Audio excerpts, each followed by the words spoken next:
كيف كانت تجربتك في عالم الخيل مع أنساتا؟ When we first came here in 1959, there was a stallion called Nazir, and the Elzara farm, the horses there had been very carefully selected, and we had the opportunity to see the very best of what had been selected to be kept at Elzara.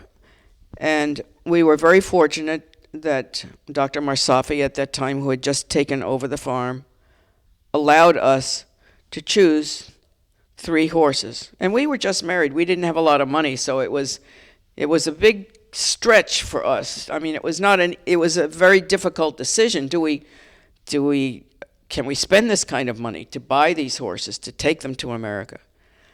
But we decided, yes, we wanted to do that. So we were able to select 3 Nazir young horses. They were yearlings, 2 fillies and a colt.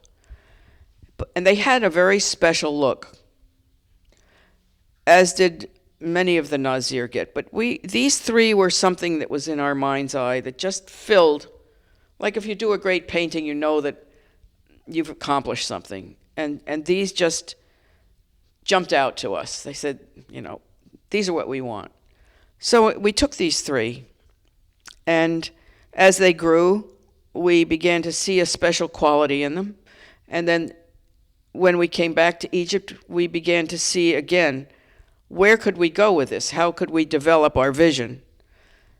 And over a period of years, through careful selection, we brought in more horses, but always trying to stay in this particular look of what Nazir, what we saw when we first came here, and to build on that, through careful selection, through line breeding, through inbreeding, and then going out and coming back in.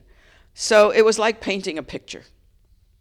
And we wanted to paint a picture that had the Ansata look. The Ibn Halima was our main stallion, and he was very prepotent, and people all over the world loved him. And so he was our foundation, one of the foundations on which we built.